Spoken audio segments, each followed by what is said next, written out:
Na semana passada, nós pregamos o texto do versículo 1 ao 8, que era o texto sobre a viúva, né?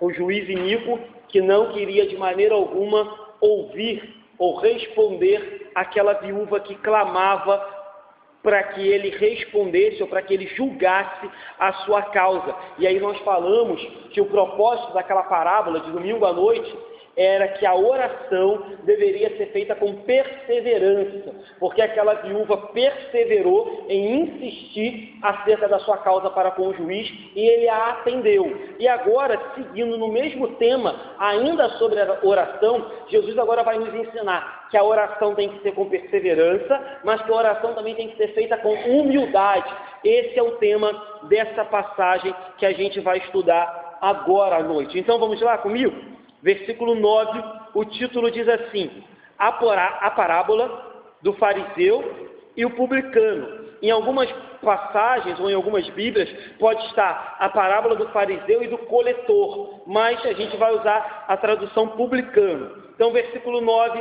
diz assim: propôs também esta parábola a alguns que confiavam em si mesmos, por se considerarem justos e desprezarem os outros. Vamos parar aqui. Então é Jesus que está falando ainda.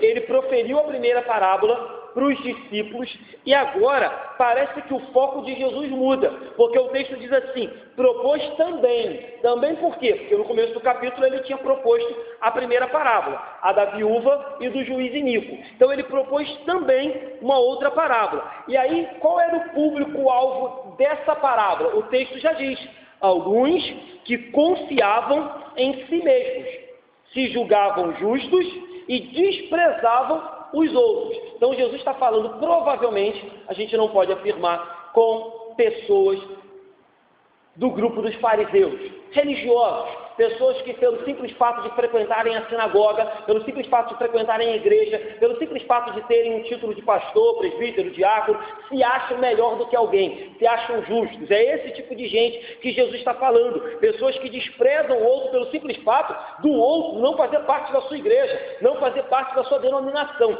Esse é o tipo de pessoas que Jesus está lidando naquela época, está lidando com fariseus, saduceus, pessoas desse tipo. Então, esse é o grupo que Jesus está proferindo. Talvez você fale assim: poxa, pastor, será que Jesus não está sendo muito duro? Não. Essa ilustração de Jesus, ela é fidedigna ao que os fariseus e os saduceus daquela época faziam. Eles eram mesmo arrogantes, prepotentes, presunçosos, eles se julgavam melhor do que todo mundo, se achavam uma nata religiosa, se achavam os ungidos, não é? Não se assuste se você conhece alguns nos dias de hoje que se portam assim também. Esse era a postura deles. Era um erro, claro, era um equívoco absurdo. Por isso que Jesus está mais uma vez repreendendo e trazendo à luz aquele absurdo que era feito por aqueles homens, que deveriam ser os exemplos, deveriam ser aqueles que guiariam os pecadores, os ímpios, os desconhecedores da lei, ao conhecimento da lei. Contudo, eles faziam o contrário. Eles queriam distância dos miseráveis, distância dos pecadores, distância daqueles que não conheciam a lei, porque eles não queriam se contaminar, eles não queriam se misturar. Já falei muito sobre isso aqui na igreja. É aquele tipo de atitude: olha, cada um com seus problemas. Eu já tenho os meus, eu tomo conta da minha vida e você se vira com a tua, se vira com os seus problemas. Quanto mais distante eu puder estar de você, dos seus problemas, melhor para mim. É esse tipo de atitude. Então, vamos entrar agora numa parábola. Perceba isso. Essa parábola vai apresentar dois homens, grave isso, duas orações, mas dois finais bem distintos. A gente tem pregado sobre isso aqui na igreja várias vezes, que a Bíblia sempre distingue. Na semana passada nós falamos que a Bíblia vai chegar um momento, ou melhor, se eu pudesse dizer Deus, vai chegar um momento em que Ele vai fazer separação entre bodes e ovelhas. Vai chegar um momento que Ele vai fazer separação entre joio e trigo. Vai chegar um momento que Ele vai fazer separação entre religiosos e pessoas que nasceram de novo. Entre pessoas que são apenas aparência e pessoas que têm um coração quebrantado. E aqui, mais uma vez, dois homens, duas orações, mas dois finais distintos, completamente diferentes. Vamos lá, para ver como começa? Versículo 10 diz assim: dois homens subiram ao templo com o propósito de orar. um fariseu e o outro publicano. Então o texto começa, como eu disse, deixando bem claro para a gente que tem dois homens envolvidos nessa situação, vão ao templo. Então a primeira coisa que chama atenção é que a igreja daquela época, o templo, a sinagoga, não era apenas um lugar onde as pessoas se reuniam para o culto de sacrifício, de ofertas, culto público, o culto mesmo de instrução cerimonial, de limpeza cerimonial. Não era só isso, também era um lugar onde as pessoas iam apresentar a sua própria devoção, o seu próprio culto individual, a sua própria oração, a sua própria intimidade com Deus. Trazendo para os dias de hoje, como a Andréia falou bem aqui, o culto, em primeiro lugar, ele é o ajuntamento do corpo de Cristo, certo? Em primeiro lugar, o culto serve para que o corpo... Que corpo, pastor? Esse aqui é o corpo congregacional de Andorinhas. Ali tem o corpo Assembleia de Deus de Andorinhas. Ali tem o corpo metodista. Ali tem o corpo presbiteriano de Andorinhas. Enfim, esse é o corpo congregacional. Então, quando Deus te salvou, ou depois, quando Deus te inseriu neste corpo chamado Igreja Congregacional de Andorinhas, o primeiro intuito dele era que em público, em comunidade, em ajuntamento, nós pudéssemos cultuar a Deus como um grande corpo, como uma grande igreja.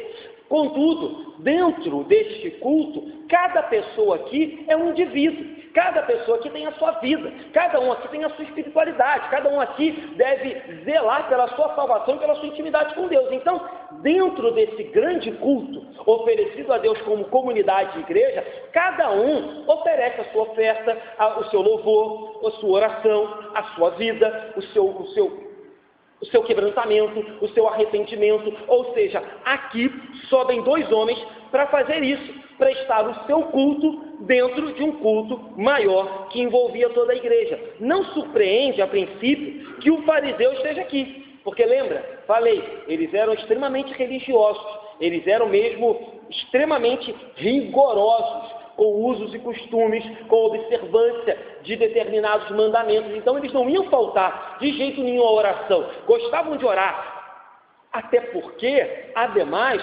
orar no templo, de pé, na frente de todo mundo, trazia mais popularidade, trazia mais visibilidade. Orar em casa, com a porta fechada, não foi isso que Jesus nos ensinou? Tu quer falar com teu pai?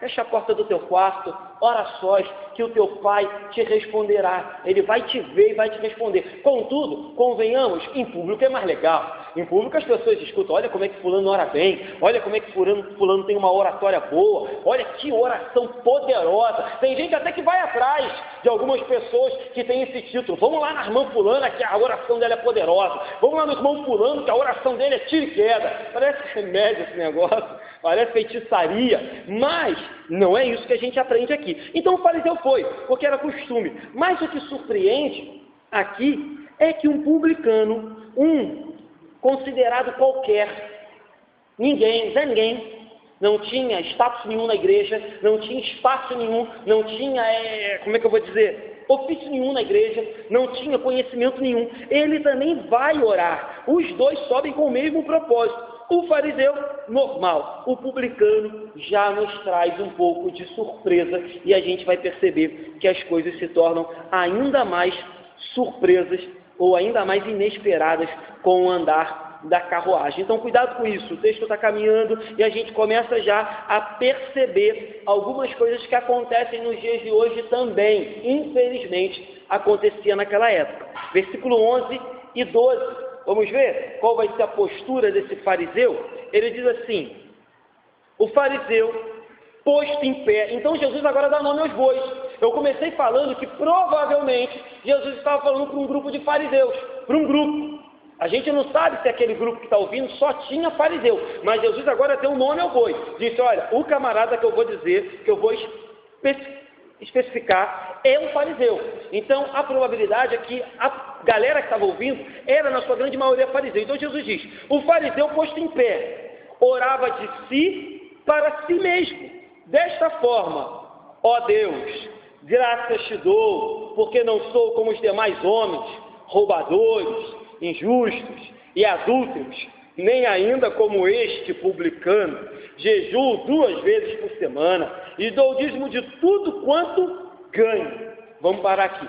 Eu disse que os fariseus gostavam muito disso. E você percebeu aqui a postura dele, né? No capítulo 20, a gente vai pregar esse texto mais na frente, mas no versículo 47, Jesus fala assim dos fariseus: os quais devoram as casas das viúvas, e para justificar, fazem longas orações. Estes sofrerão juízo muito mais severo. Então Jesus diz que eles gostavam de fazer longas orações para ganhar status, fama e até mesmo ganhar, e aqui no caso da casa das viúvas, para ganhar um comezinho, para ganhar um almoçozinho, para esticar até a janta. Chegou de tarde, fez o lanche, aí faz aquela oração, estende até de noite para filar a janta também. Era nesse intuito também que Jesus está falando deles. Então, voltando para cá, olha a postura desse camarada. Ele se coloca de pé com muita ousadia. Ele se coloca de pé. Provavelmente, ele vai lá para frente. Já a gente vai ver por que eu acho que ele foi para frente. A gente vai ler o versículo 13 e ele vai nos mostrar isso. Então, ele vai lá para frente, toma o primeiro lugar. Lembra? No templo daquela época, tinha uma cortina que separava o lugar do Santo dos Santos. Atrás daquela cortina tinha o candelabro, tinha a mesa dos pães. Atrás, mais ainda, ali era o lugar santo. Tinha o Santo dos Santos, que é onde ficava a Arca da Aliança, e ali dentro só o sumo sacerdote podia entrar uma vez ao ano para fazer a propiciação pelo pecado de todo o povo. Mas tudo leva a crer que esse camarada entra no templo, então se aqui tivesse a cortina, ou ali atrás, ele cola o mais perto possível da cortina. E aí o texto diz que ele de pé começa a orar. Alguns textos que eu estudava acerca dessa passagem, diz que provavelmente ele orava em voz alta, com a cabeça erguida e com os braços estendidos para o céu. E aí ele começa a oração. E a oração dele presta atenção, orava de si mesmo para si mesmo. Vamos parar aqui. O primeiro ponto é o que o próprio Jesus diz assim: exteriormente, o fariseu estava orando a Deus, exteriormente. Quem passava, quem estava do lado, quem estava ali no meio da igreja, quem estava no fundo da sinagoga e ouvia, falava: caramba, esse fariseu, como ora, como é piedoso, como é santo esse homem, como esse homem, esse é crente de verdade. Mas aí o próprio Jesus diz assim: mas ele orava de si para si, ou seja, a oração dele não passava do teto.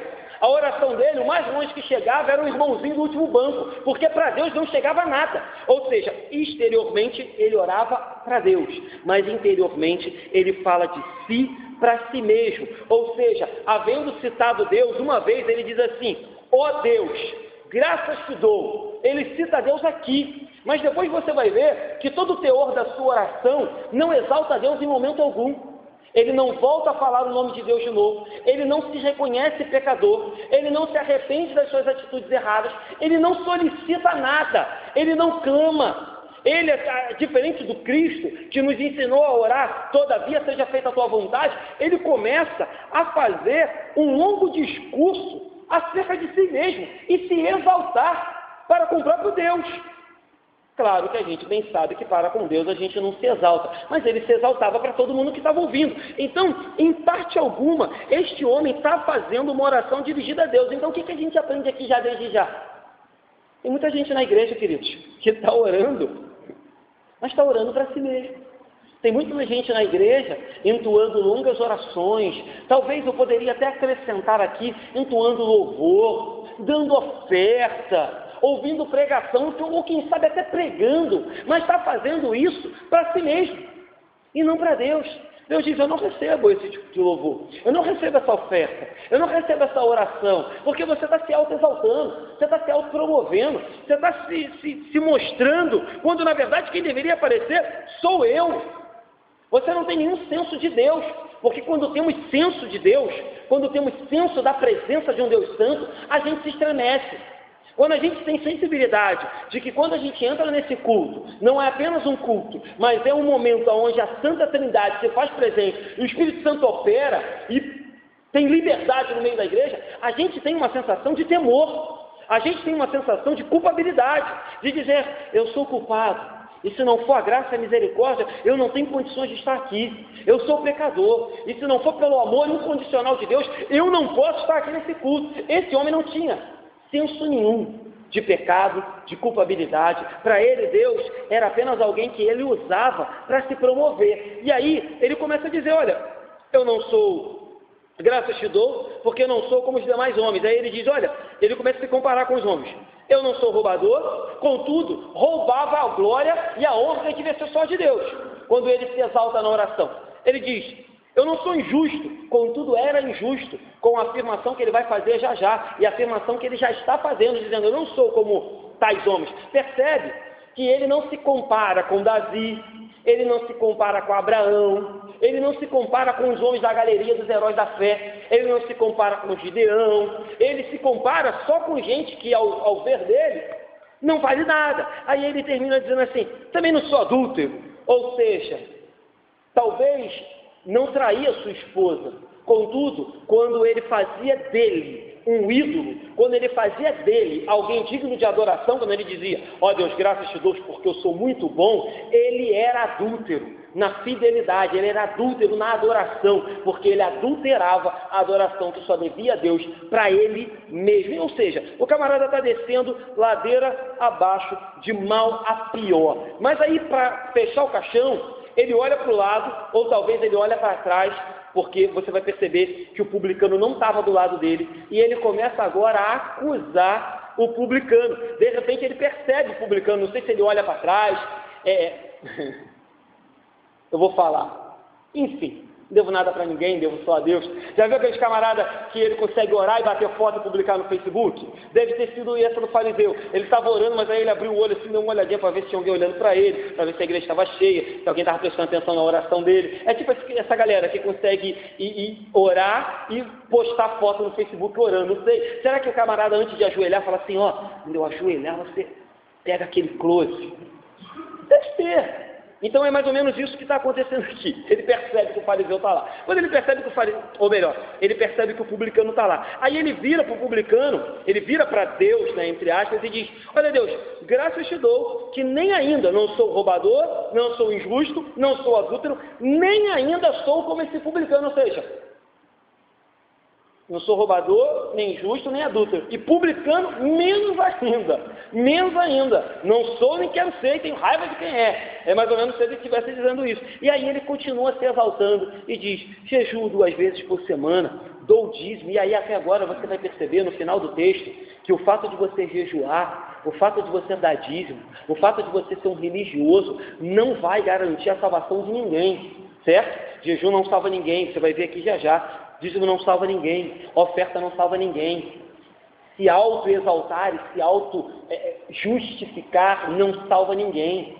Ter o seu nome é bom, como membro dessa igreja, não vai te salvar, mas é bom que você tenha, mas isso também não vai te salvar, porque esse homem tinha tudo isso. Ele não era roubador, ele não era injusto, ele não era adúltero, ele não era publicano, que aos olhos dele era um maldito, miserável, ele jejuava, ele orava lá na frente do templo e ainda dava dízimo de tudo. Ele diz de tudo quanto ganha. Esse deve ser mais um caso daquele que Jesus fala assim, olha, percebo que vocês são muito religiosos, vocês dão dízimo de tudo, até do endro e do cominho, até das coisas mínimas, vocês dão dízimo. Contudo, justiça, misericórdia e amor, não tem, né? Não tem, ou seja, aí Jesus termina dizendo assim, vocês deviam fazer estas coisas, o que? Justiça, misericórdia e amor, sem omitir aquelas.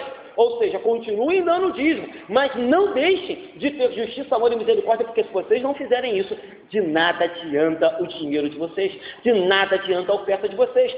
É vazio, está perdendo tempo. E aí, vamos seguir, já entrando no próximo, que é agora o publicano. Então, esse homem não orou, ele não orou. Na verdade, ele não foi orar. Na verdade, o que ele foi fazer foi informar a Deus do grande homem que ele era, entendeu? Ele não orou. Na verdade, o que ele foi fazer foi informar aqueles que estavam ao seu redor na igreja que ele era bom, que ele era o santarrão, e dizer para Deus, olha Deus, o Senhor está quase em dívida comigo, porque eu sou bom demais. Então ele foi informar, como se Deus não soubesse quem ele era e não sondasse o coração. É muito legal, porque o salmo que a gente leu no início desse culto, depois você lê de novo em casa, o salmo diz isso, que Deus sonda o coração e sabe todas as coisas. E o salmista lá também diz assim, que se que nós não fomos salvos pela espada, né? Na verdade, ali era Israel falando, não foram salvos pela espada e nem foram salvos pela força do braço, foram salvos pela misericórdia de Deus. E é o que a gente vai perceber agora no publicano. Você vai perceber que esse fariseu não foi salvo pelo jejum, não foi salvo pela oferta, não foi salvo por ser religioso, diferente do publicano, que era menosprezado. E vamos ver como vai terminar essa história. Versículo 13 vai dizer assim: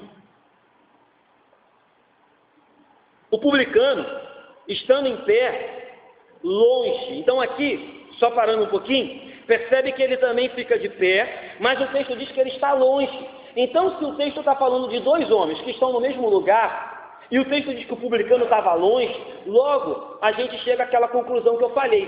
Provavelmente o fariseu estava lá na frente, no lugar de mais destaque que ele poderia encontrar. Lembra que o próprio Jesus também disse: olha, quando vocês forem convidados, não tomem os primeiros lugares de destaque, não. Porque se chegar alguém mais digno do que vocês, se chegar alguém que foi convidado para aqueles lugares, vocês vão passar vergonha. Jesus diz: quando vocês entrarem em um lugar, numa festa, vocês tomem os lugares mais humildes, para que chegando o dono da festa, olhe para vocês e diga: ei, vem aqui para frente, senta aqui mais perto de mim, e você não passe vergonha. Mas esse fariseu, tudo leva a crer que ele estava lá na frente, porque o texto diz: o publicano estando de pé longe. Ou seja, o publicano entrou, sentou lá nos últimos lugares, e olha o que ele faz: não ousava nem ainda levantar os olhos ao céu. Então, mais uma vez, a gente passa a fazer um paralelo e dizer que o fariseu, quando orava de cabeça erguida, todo pomposo, todo se vangloriando de quem ele era. Então o texto vai e continua dizendo assim: nem ainda levantar os olhos ao céu, mas batia no peito, dizendo: ó Deus, sê propício a mim, pecador. Ou seja, a distância, enquanto um está perto, o outro está distante. Enquanto um se exalta, o outro nem mesmo eleva os olhos ao céu. Ele baixa a cabeça, bate no peito e diz: sê propício a mim. Ou seja, este homem mostra claramente que ele estava envergonhado pelos seus pecados, envergonhado por quem ele era. Este homem mostra claramente que ele sabia diante de qual Deus ele estava se apresentando, quem era o Deus a quem ele estava pedindo, porque ele diz: ó Deus, ser propício a mim, pecador, porque o Senhor é santo. Ser propício por quê? Já falei isso aqui na igreja várias vezes. Quando nós somos pecadores e não obedecemos à lei de Deus, existe a ira de Deus sobre a nossa vida. A ira de Deus sobre o pecado encontra-se sobre nós. E aí, quando ele diz ser propício a mim, é que o Senhor seja propiciado, que o Senhor seja satisfeito, que a sua ira seja aplacada, que o Senhor seja reconciliado comigo, que o Senhor entre em pazes comigo, porque eu sou pecador e o Senhor é santo. Então ele diz: ser propício a mim, pecador, de olhos baixos, batendo no peito, como uma atitude mesmo de autoacusação e de miserabilidade, falando: Senhor, se não for a sua misericórdia, se não for a tua graça, se não for o teu perdão, se não for o sangue do teu filho, eu não tenho o que fazer. Se não for o Senhor me perdoando, eu sou um pecador miserável, que nem chegar perto do Santo dos Santos eu posso.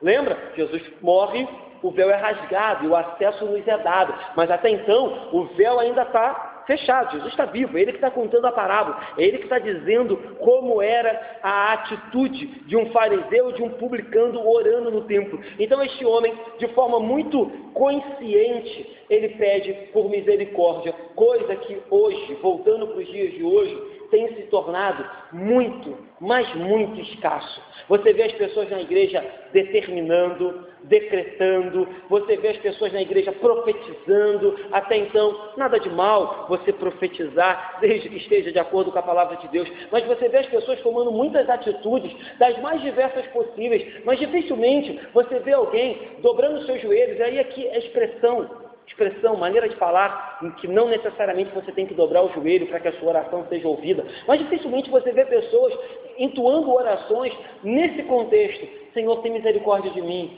Senhor, se propício a mim. Senhor, perdoa os meus pecados. Senhor, que a Tua graça me cubra. Senhor, que o Senhor olhe para mim e que a cada dia o Senhor me transforme à semelhança do Teu Filho, porque se o Senhor me deixar, a cada dia que passa eu só faço besteira, eu só faço o que não convém. Se o Senhor me deixar sozinho, eu só escolho aquilo que não lhe agrada. Então, dificilmente, queridos, eu não estou generalizando, porque toda generalização ela é burra, mas, infelizmente, o que a gente tem encontrado hoje nas igrejas são orações que querem informar a Deus aquilo que Ele já sabe. Ele é soberano, Ele sabe de todas as coisas. É uma grande tolice. Ah, pastor, quer dizer então que eu não posso conversar com Deus? Não, não é isso. Mas não fique, se exaltando diante de Deus, se vangloriando diante de Deus. Isso é uma grande bobagem. Já conseguiu imaginar como que nós, pessoas pecadoras, pessoas simples, pessoas que não têm controle sobre a nossa própria vida,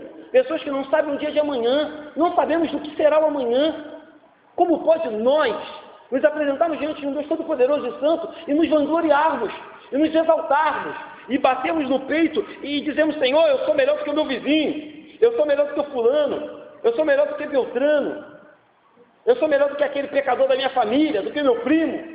Isso não tem cabimento. Quando a gente entende que a salvação foi pela graça, quando a gente entende que a gente estava perdido e Cristo nos amou, e nos amou simplesmente porque Ele resolveu amar, porque Ele não viu nada de bom na gente, a gente não tem esse tipo de preconceito, a gente não tem esse tipo de atitude ridícula e soberba de se achar melhor do que alguém. A gente ora dizendo: ó Senhor, todavia seja feita a Tua vontade. Pai, preciso de tanta coisa, quero tanta coisa, dependo de tanta coisa, mas todavia seja feita a Tua vontade. Ser propício a mim. Se o Senhor for propício a mim, amém. Mas se o Senhor não for também, glória seja dada ao Teu nome. Esse é o tipo de atitude que esse miserável pecador tem e que nós deveríamos ter. Mais na frente, o próprio apóstolo Paulo vai dizer em 1 Timóteo, capítulo 1, versículo 15, o Cristo que veio salvar pecadores, e aí Paulo diz: dos quais eu sou o maior.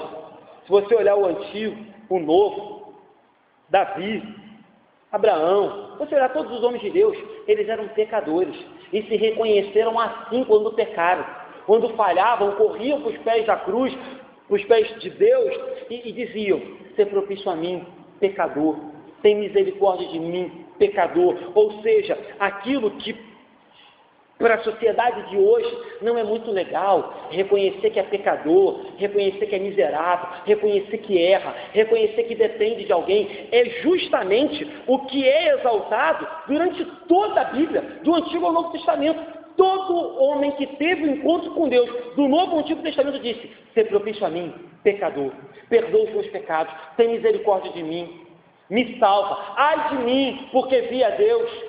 Todos os homens que tiveram encontro com Deus tiveram esse senso: eu sou pecador, Ele é santo. Ai de mim se a misericórdia dele não funcionar agora. Ai de mim se a graça dele não for derramada. Ai de mim se Cristo não tomar o meu lugar aqui agora e não se tornar um mediador entre eu e Deus. Serei exterminado, porque sou pecador e Ele é santo. Esse tem que ser o pensamento. A teologia, desse publicano desprezado pelo fariseu era uma teologia sã. A atitude de coração dele era a atitude que Deus espera de qualquer um: quebrantado, humilde, dependente. Alguém que entendeu que não é melhor do que ninguém.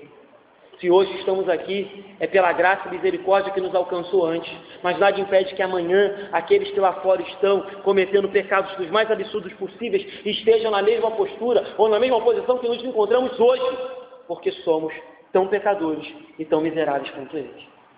A diferença é que a graça nos alcançou antes. A diferença é que um dia o Espírito Santo nos chamou e falou: sai daí, sai daí. E como a gente canta, gentilmente me atraiu e eu, sem palavras, me aproximo. Não fizemos nada, nem palavras. Eu não sei como foi a sua conversão, mas a maioria das vezes a gente não fala nem muita coisa, a gente só chora. A verdade é essa. Então Ele, pela graça, nos atraiu, gentilmente nos trouxe. Quando a gente viu, Ele já tinha mudado a nossa vida. Então não tem espaço para nada diferente do que o publicano fez aqui. Vamos terminar? Versículo 14 diz assim: digo-vos, Jesus ainda falando, que este Este quem? O pecador. Desceu justificado para a sua casa, e não aquele, porque todo o que se exalta será humilhado, mas o que se humilha será exaltado. Então, para terminar, Jesus fecha a parábola sem deixar margem para nenhum tipo de dúvida. Ele diz: este homem que se reconheceu pecador e clamou pela graça e misericórdia de Deus, desceu para casa justificado. Aquele homem chegou lá no templo oprimido, pesado, cheio de fardo, cheio de carga, desesperado, agoniado, batendo no peito, desesperado, sem saber o que seria dele. Aí o texto diz: ele desceu para casa, aliviado, justificado, perdoado, santificado, com o nome escrito no livro da vida, eleito, adotado na família de Deus. Em contrapartida, o texto diz: o outro que se exaltou, desceu sem justificativa, sem justificação, sem perdão, sem salvação. Ou seja, um chega em casa com paz, outro chega em casa achando que tinha paz, mas estava terrivelmente condenado. Um chega em casa achando-se um miserável pecador perdoado. Outro chegou em casa se achando muito bom. Que oração hoje! Como hoje as pessoas me aplaudiram. Quando acabou o culto, várias pessoas pediram para eu orar por elas, porque a minha oração é poderosa. Mas chegou em casa terrivelmente enganado. Enganou-se a si mesmo. Assim como ele orava de si para si, ele enganou a si mesmo, porque a Deus ele não enganou. Talvez até tenha enganado o pastor da igreja, o diácono, o presbítero, até tenha enganado a congregação, porque se mostrou muito santo, vestiu uma roupa bonita, botou um terno legal, uma Bíblia debaixo do braço, mas Deus diz: você não voltou justificado. Sendo bem direto, talvez seria melhor que esse camarada não tivesse nem ido no culto naquele dia. Talvez seria melhor se ele tivesse orado naquele dia. Ele não teria escutado o que escutou. Este desceu para casa justificado. Mas aquele que achava que tudo tinha, desceu sem nada. E aí, para a gente voltar para aquela colocação que eu fiz no início, perceba: orar bem, conhecer a Bíblia, frequentar os cultos, jejuar, dizimar e ofertar, tudo isso faz parte de uma vida cristã saudável, tudo isso.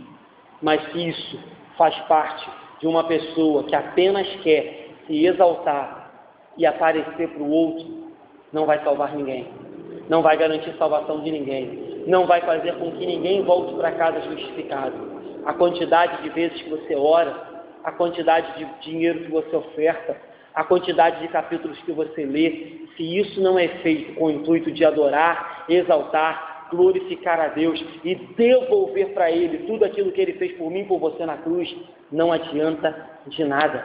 Você vai ouvir: este voltou para casa sem ser justificado. E aí, para terminar, o texto diz: olha, porque todo aquele que se exaltar será humilhado, mas todo que se humilha será exaltado. Ou seja, diante de um Deus Todo-Poderoso, Criador dos céus e da terra, dono da minha e da tua vida, não tem espaço para soberba, não tem espaço para arrogância, não tem espaço para mérito meu. Olha, Deus, eu tenho mérito aqui. Olha, Deus, eu fiz tudo certinho e agora eu tenho mérito. Olha, Deus, eu fiz tudo conforme o pastor mandou e agora eu tenho direito. Não existe direito, existe graça, perdão, favor imerecido, existe misericórdia, existe o favor de Deus, existe amor, existe sangue derramado na cruz, existe um ato voluntário feito por Deus quando eu e você nem sequer pensávamos nele, nem queríamos seguir. Ele já tinha feito o sacrifício por mim e por você. Ou seja, não sobra espaço para nada do homem. Como a gente leu no início, toda salvação pertence ao Senhor. Nada pertence de nós. Então, até uma oração quebrantada, até um culto agradável, depende única e exclusivamente da presença do Santo Espírito nos conduzindo a cada dia e a cada momento. Porque se depender de nós, se depender do nosso coração, ele é enganoso e ele vai querer se exaltar ele vai querer se autopromover. E isso é abominável diante de Deus, porque a Bíblia diz que ele não divide a glória dele com ninguém. A Bíblia diz que ele é o único que é digno de toda honra, glória e de todo louvor, e assim sendo, o lugar do homem é dizer: Senhor, se propício a mim, pecador. Vamos terminar? Fazer 4 aplicações? Diz assim: primeira aplicação, mais uma vez, durante todas essas pregações que a gente tem feito em Lucas, o Senhor nos adverte para tomar cuidado contra a justiça própria. O que é justiça própria? Já falei aqui, nos acharmos bons o suficiente para ganhar o céu, em detrimento de outros. Fulano não merece, eu mereço porque eu sou bom. Não existe isso. Não existe isso na vida de um crente. Ninguém é bom, só o Pai é bom. Ninguém é bom. O único bom foi Jesus Cristo, o justo, Filho de Deus, que morreu na cruz para nos justificar e dizer: esse voltou para casa justificado. Por que, pastor? Porque eu sou bom? Não, porque você reconheceu que precisava de um Salvador. Segunda aplicação, tome cuidado, porque percebemos aqui uma oração que é condenada, rejeitada, repudiada pelo nosso Deus. Então cuidado com o seu tipo de oração e cuidado com as orações que você tem escutado por aí, ou quem sabe até participado. Se começarem a dar muita ordem em Deus, se começarem a querer mandar muito em Deus, para com essa bobagem, entendeu? Faz a sua oração, repreende essa bobagem, porque quem manda é Deus, né? Tem uma frase de internet, até um pouco pesado, né? Mas diz assim: pare de dar ordem em Deus, Ele não é suas negras. Ele é o teu Deus, Ele é o seu Senhor, Ele é o Todo-Poderoso, Ele é aquele que te comprou, Ele é o seu Criador, Ele é o seu Salvador. Então pare de dar ordem e passe a se colocar na postura de servo, santo, porque Ele nos santifica, justificado porque Ele nos justifica, salvo porque Ele nos salvou, filho porque Ele nos adotou. E aí sim, as nossas orações ultrapassarão esse teto, ultrapassarão essa reunião, ultrapassarão os ouvidos dos irmãos que escutam a nossa oração e chegarão ao trono de graça. Então, terceira aplicação, observe a oração do publicano e que as nossas orações tenham sempre esse teor, o teor de alguém que pede, o teor de alguém que suplica, o teor de alguém que implora, o teor de alguém que chega para Deus e diz: Senhor, eu preciso do Senhor. Quarta e última aplicação para a gente terminar. De acordo com essa oração quebrantada, de acordo com uma humildade e com um coração humilde diante de Deus, o Senhor faz um elogio dizendo: todo aquele que se humilha será exaltado. Que essa seja a nossa postura, que esse seja o grande exemplo para que nós possamos daqui para frente, quem sabe, aqueles que porventura estavam fazendo algo de errado na postura da oração, possam se corrigir e pensar: serei humilde, quebrantado, serei servo, e o meu Senhor dirá: todo aquele que se humilha será exaltado. Não preciso me exaltar, não preciso aparecer, quem tem que aparecer é Ele, quem tem que ser exaltado é Ele. E se um dia Ele achar por bem me exaltar, me honrar e me abençoar, Ele o fará. Quanto a mim, orarei e o servirei com toda a minha alma, com todo o meu entendimento, com uma vida quebrantada e digna, porque Ele merece. Amém? Vamos orar?